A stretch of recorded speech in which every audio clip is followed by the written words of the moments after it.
Oke, jadi kalau kemarin kita udah ngebahas iPad termurahnya Apple di tahun 2022, sekarang kita akan ngebahas iPad terkencangnya Apple di tahun 2022.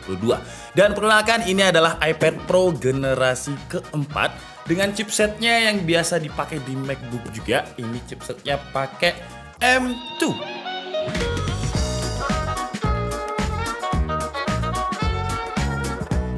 Terima kasih kepada Wah Gadget yang udah ngirimin kita iPad Pro generasi keempat dengan chipset M2-nya ini. Jadi kita bisa nyobain sekenceng apa chipset M2 yang juga dipakai di MacBook generasi terbaru ini.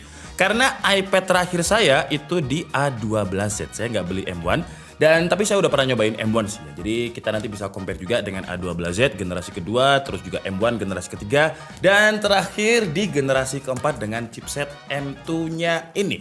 Wallpapernya sekarang berubah di generasi keempat ini, lebih ke warna ungu dengan kayak semacam refleksi-refleksi seperti ini ya. Ya kalau secara desain sih saya lihat gambar aja kayak nggak ada yang berubah, cuman berubah chipset M1 ke M2 doang. Semuanya kayaknya masih mirip-mirip. Dan sekarang langsung aja kita buka untuk iPad Pro 11 inch generasi keempatnya. Ini yang 128 GB, BTW di Wah Gadget harganya untuk yang 128 itu sekitar 19 juta, yang 256 itu 20 juta sekian. Untuk link pembeliannya nanti akan saya taruh di kolom deskripsi. Oke lah, jadi sekarang langsung aja kita unboxing, dan ini saya udah buka cuman bagian bawahnya aja ya. Makanya kalau kalian lihat bagian bawahnya ini nggak rapet. Karena ini dipinjemin sama Wah Gadget, jadi saya takut rusak ya. Nggak saya buka green peel-nya dua-duanya, caranya tinggal kayak gini aja. Dibuka, nah tuh kan bisa kebuka tuh. Jadi green peel yang bagian atas ini masih nempel. Ini kalau misalkan kalian pengen mungkin punya iPhone, punya iPad, bisa diklentek dulu bagian bawahnya, bagian atasnya nggak usah. Jadi kalau dijual kembali tuh kasih aja keterangan green peel bagian atas masih oke gitu. Jadi harganya bisa nambah green peel doang.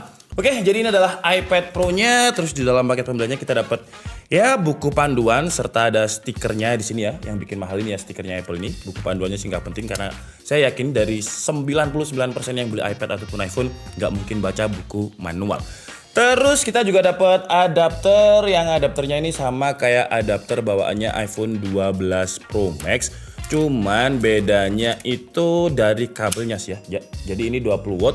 Sama juga dengan iPad yang kemarin kita bahas yang pakai A14. Nah, kabelnya pun juga sama ya. Jadi kabelnya sekarang di tahun 2022 dia kayak kabelnya mouse gaming yang braided gitu. Nah, ini iPad Pro udah dari zaman A12Z ya, generasi kedua itu udah pakai Type-C. Tuh Type-C kayak gini. Kalau yang iPad termurah kita bahas kemarin baru tahun ini dia pakai si Type-C. Oke, jadi udah di dalam paket pembeliannya itu aja. Jadi untuk iPad kita masih dapat adapter ya. Untuk iPhone yang kita nggak dapat dengan alasan ya eco green, alasan biar sampah elektroniknya nggak makin banyak. Tapi Apple jual adapternya sebagai pihak ketiga. Di iPadnya juga masih dapat. Ya intinya sih biar mereka cuan lah mungkin ya.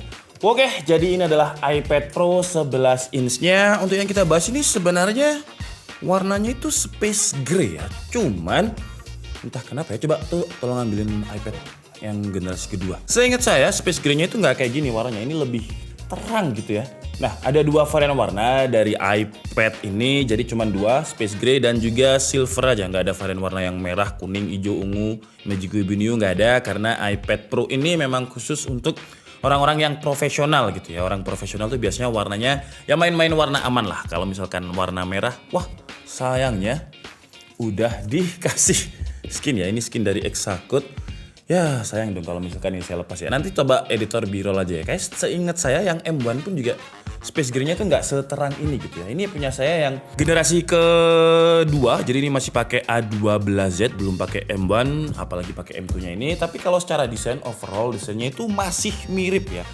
Tapi ini kalau dari samping kelihatan sih ya, dari samping ini tuh warna space gray-nya yang M1 seingat saya itu kayak gini. Nah, sekarang yang M2 di tahun 2022 dia lebih terang aja ya kelihatannya ya. Terus di bagian belakang juga masih sama persis, bahkan dengan iPad Pro yang generasi kedua ini juga sama. logo Apple-nya di tengah, di sini ada iPad Pro, ini ada aksesoris untuk connect dengan Magic Keyboard-nya. Terus untuk kameranya ini juga masih sama dengan yang generasi ketiga ya, yang pasti pakai M1. Jadi konfigurasinya itu 12 megapiksel wide, 10 megapiksel ultra wide.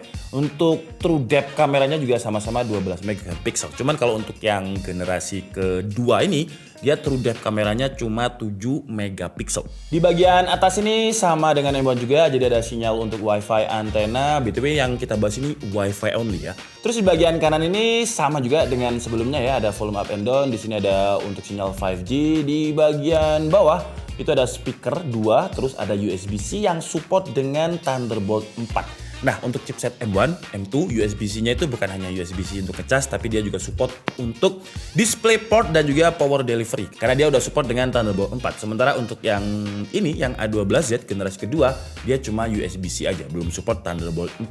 Terus di bagian kiri nggak ada apa-apa, cuma ada mic di sini ya. Di bagian atasnya ada speaker lagi, ada mic 2 buah.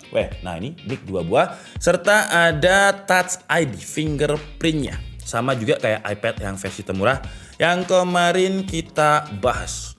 Benar-benar nggak ada yang berubah ya desainnya ya. Bahkan kalau saya lihat di websitenya Apple untuk generasi kedua yang ini, terus generasi ketiga pakai M1, generasi keempat pakai M2, itu secara dimensi sama. Jadi bobotnya untuk yang WiFi only itu 466 gram, yang seluler yang ada SIM cardnya itu 470 gram. Untuk dimensinya juga sama persis, benar-benar nggak ada yang berubah. Jadi kayak cuman ya tahun ini kita ganti dapur pacu aja deh, ganti chipset aja deh. Oke, jadi si iPad generasi keempatnya udah nyala, dan kalau secara frame sih ini yang pakai generasi kedua ya, yang pakai A12Z bener-bener nggak ada yang berubah. Kalau kita lihat ukuran framenya juga sama ya, memang udah tipis, tapi di generasi sekarang nggak dipertipis lagi, sama-sama aja. Bahkan bagian kamera selfie-nya ini juga masih tetap ya. Ini saya tadi udah cobain untuk center stage-nya dibandingkan dengan iPad yang kemarin yang kita bahas generasi ke-10 yang harga 6,5 juta. Memang dia lebih transisinya dari center stage itu lebih smooth, terus jarak jangkaunya itu kayak lebih jauh. Terus ketika saya aktifkan fitur portraitnya, dia juga lebih terlihat bagus gitu dibandingkan dengan iPad yang 6,5 juta. Emang beda ya dari segi harga dan dari segi chipset. Yang kemarin kita bahas itu pakai A14. Nah, ini pakai M2 yang kenceng banget. Sebelum saya perlihatkan Antutunya, jadi si Apple chip M2 ini dia punya 8 core. Yang A12Z sebenarnya juga 8 core sama juga, M1 pun juga sama. Tapi 8 core-nya ini dibagi ya. Jadi ada 4 performance core dan juga 4 efficiency cores. Kalau kalian sering lihat review kita tentang Intel Alder Lake terus Raptor Lake, ya sistemnya mirip-mirip seperti itulah. Jadi ada 8 performance core dan juga efficiency core. Jadi kalau misalkan kita gunakan untuk multitasking, efficiency core-nya ini bakalan jalan running di background, yang memungkinkan kita untuk lebih banyak membuka aplikasi tapi nggak laggy karena running background-nya itu dihandle sama efficiency core, dan aplikasi yang kita buka itu pakai performance core. Nah, bedanya M1 dengan M2 ini, kalau M1 dia punya 8 core GPU, sementara untuk M2 ini tambah jadi 10 core GPU. Untuk neural engine-nya sama-sama 16 core, cuman di M2 ini sekarang udah ada kemampuan untuk memory bandwidth sampai 100 gigabit per second. Kalau di A12Z untuk neural engine-nya itu cuman 8 core. Jadi dari A12Z ke M1 itu 2 kali lipat ya untuk neural engine-nya. Kalau untuk GPU-nya sama-sama 8 core. Di M2 aja yang sekarang jadi 10 core. Dan kalau kalian tanya performanya, ini performa Antutunya dari A12Z yang kanan dan ini yang M2 ya. 1.200.000. Yang M1 itu sebenarnya juga 1 juta sekian, tapi kayaknya selisih 200.000 deh. M1 saya udah saya kembaliin ke Wah Gadget. Jadi nanti tolong editor hasilnya ditaruh juga ya yang M1 karena kita udah pernah ngebahas juga. Terus kalau di Geekbench 5 performanya ini bener-bener kenceng banget, gila sih ya. Single core-nya aja 1840, multi-core-nya 8455. Kalau untuk GPU-nya dia dapat metal score-nya di 33.311. Terus kalau untuk layarnya kita bandingkan dengan yang generasi kedua aja si A12Z, dia sama-sama aja ya. Jadi ini yang 11 inch terus pakai IPS, resolusinya dari 2388 1688, PPI-nya dari 264 dengan SDR brightness-nya itu sampai 600 nits. Terus juga sama-sama punya ProMotion teknologi, white color display P3 dan juga True Tone display. Bedanya kalau yang M2 ini sekarang udah support dengan Apple Pencil Hover, sedangkan yang A12Z yang generasi kedua ini belum. Dan kalau kita lihat memang layarnya nih ya sama-sama aja ya. Ini sekarang kalau misalkan saya ngedit short itu pasti di sini ya. Tapi bedanya kalau misalkan kalian lihat slide-nya ini ya, ketika kita slide itu masih ada kayak semacam patah-patahnya di A12Z, tapi kalau di M2 lancar banget ya. Sekarang kita coba kalau misalkan kita render. Jadi ini adalah video short kita, video TikTok kita. Terus saya mau coba balapan ya. Kita coba dia ekspor dengan konfigurasi yang sama. Jadi semuanya saya mentokkan rata kanan. Wah, estimasinya 1 GB ya. Karena ini adalah video 4K, terus saya ekspor ke 4K. Dan kita coba lihat berapa menit dengan video yang sama, filter yang sama, efek yang sama. Wah, ini sih udah kelihatan ya. Kalau kalian lihat di sini di A12 itu masih 3%, ini udah 13%, 14%. Tuh, nanti editor tolong ya timestamp-nya ya dikasih ya. Karena saya nggak siap-siap stopwatch, tapi kalau kita lihat di sini ini udah 25%, ini masih 9%. Perbedaannya kalian bisa lihat sendiri ya. Perbedaannya lumayan. A12Z ke M2. Jadi kalau kalian sekarang punyanya A12Z terus pengen upgrade ke M2 dan kalian memang pakainya iPad untuk produktivitas, untuk editing. Ya ini, coba kalian lihat nih dengan settingan yang sama itu tadi saya mentokin rata kanan semua. Di A12Z ini masih lelet, ini udah 50%. Udah kayak kita copy file dari flash disk ke komputer gitu ya cepetnya ya jalannya ya. Tuh. Tapi memang kalau untuk kualitas layarnya sih sama ya, mirip-mirip tuh. Gak ada bedanya, entah kalian di kamera kelihatan atau enggak. Color tone saya juga masih sama, frame-nya pun juga masih sama.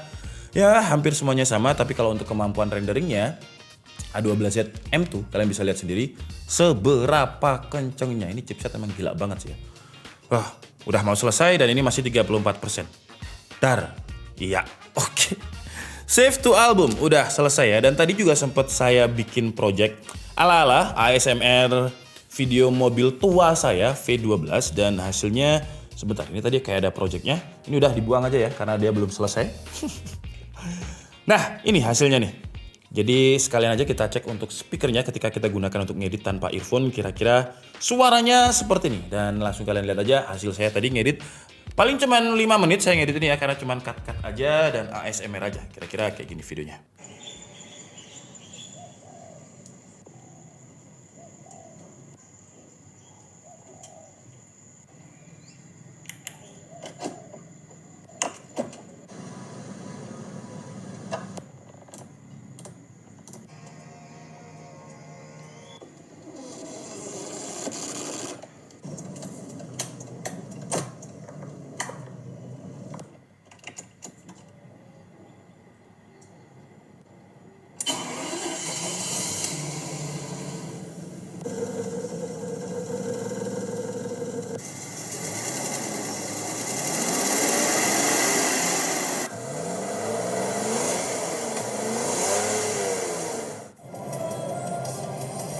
Wah, kalau ini copyright bahaya ya. Intinya kayak gitulah.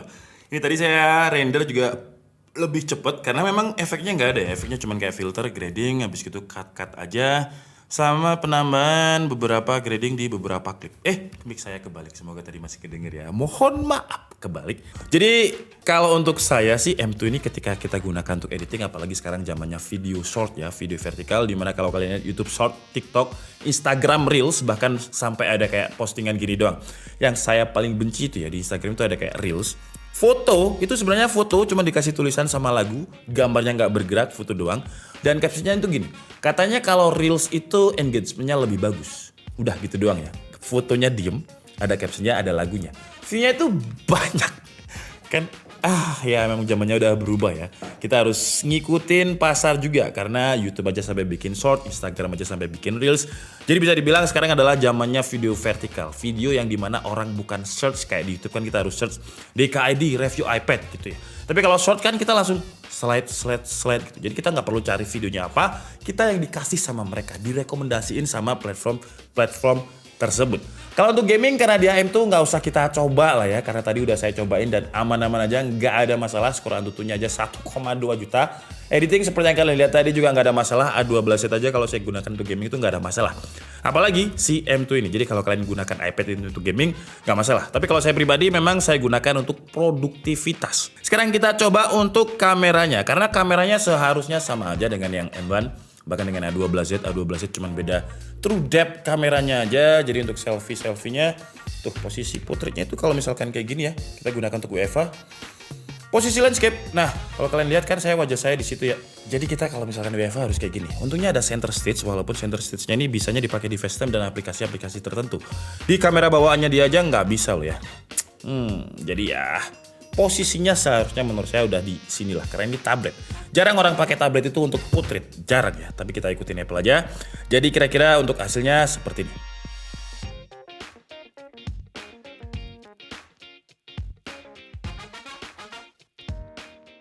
Dan untuk hasil videonya, nah kan aneh kan ya kalau misalkan kita posisi seperti ini kan aneh karena muka saya jadi nggak di tengah gitu. Apple ya intinya aneh lah, kurang center stage kalau kita pakai kamera bawaannya. Dan untuk kualitasnya menurut saya juga biasa aja untuk sebuah tablet dengan harga 20 juta ya. Untuk yang 128 itu hampir 20 juta, kamera depannya biasa aja. Kalau kalian berharap kameranya bakal lebih bagus dari iPhone, enggak, ini masih banyak noise dengan settingan lighting saya yang lumayan. Terus di situ juga ada flicker tuh ya. Sekarang kita coba untuk kamera belakangnya. Dan ini adalah hasil kamera belakangnya dengan mic-nya dari iPad ya. Ini jaraknya sekitar 1 meter ya. 1 meter ya. Kira-kira suaranya seperti itu. Ada suara AC, ada suara... Oh, bisinya mati. Suara AC doang. Kalau misalkan suara AC-nya nggak terlalu kedengar, berarti noise cancellingnya bagus. Ya di iPhone itu kalau kalian slide control centernya itu kita bisa atur mic-nya ya. Ada standar, ada noise cancelling, dan ada spectrum kalau nggak salah satu lagi. Kayak gitu. Jadi ini pakai mic yang standar gitu ya. Belum kita apa-apain. Kualitasnya kayak gini. Ultrawide bisa langsung ganti gak nih? Kalau misalkan langsung ganti ultrawide tanpa videonya nggak usah dimatiin, nggak bisa? Bisa. Itu ultrawide. Ini ultrawide. Nah, itu langsung kita pakai kamera ultrawide kira-kira seperti ini. Itu tadi pas ngerekam langsung ganti. Bisa. Langsung ganti. Ini ganti lagi 1 kali. Oke. Ini ganti lagi ultrawide. Oke, jadi kira-kira seperti itu untuk kamera belakangnya. Oke lah, jadi segitu aja ya quick review dan juga sedikit hands on dari iPad M2 ini. Saya mau cobain speakernya juga masih sama dengan A12Z saya tadi. Kalian juga bisa dengerin sendiri. Habis itu dari baterai juga mirip-mirip, bahkan di website Apple juga bilang kalau bertahan 10 jam, A12Z aja 10 jam. M2 ini juga masih sama 10 jam. Ya, tapi 10 jamnya dia lebih kenceng, berarti dia lebih efisien sih. Terus dari segi konektivitas, Wi-Fi-nya sih sama-sama masih pakai Wi-Fi 6 ya. Cuman bedanya kalau untuk Bluetooth di generasi terbarunya ini, dia udah pakai Bluetooth yang versi paling baru, versi paling low power, yaitu 5.3. Kalau yang di M1 dia pakai Bluetooth-nya itu Bluetooth versi 5. Oh ya, bedanya lagi, walaupun secara resolusi sama, tapi untuk perekaman videonya beda sih. Kalau di iPad M1 dia bisa 4K video 24, 25, 30 dan juga 60 fps. Tapi kalau di M2 sekarang ada tambahan. Jadi dia bisa pakai ProRes video recording up to 4K 30 fps. Tapi selain itu semuanya sisanya sama. Jadi kalau kalian nggak butuh, kalau menurut kalian M1 kalian itu masih oke, ya nggak usah upgrade sih ya. Karena sebenarnya cuman kayak dari desain aja sama. Habis itu semuanya sama. Bedanya cuma di perekaman video tadi ProRes. Kalau kalian nggak butuh ProRes, terus performa juga dengan M1 kalau dibilang selisih yang jauh-jauh juga enggak. Tapi kalau kalian punya A12Z kayak saya dan kalian pengen langsung upgrade-nya jangan ke M1 ya, ke M2 biar performanya tuh kerasa lebih kerasa upgrade aja gitulah. Oke, jadi cukup segitu aja hands on kita kali ini. Saya minta maaf kalau ada kesalahan dalam penyampaian informasi. Seperti biasa kalian bisa mengkoreksinya di kolom komentar. Saya Dika Stabdi and see you on the next video. Bye bye.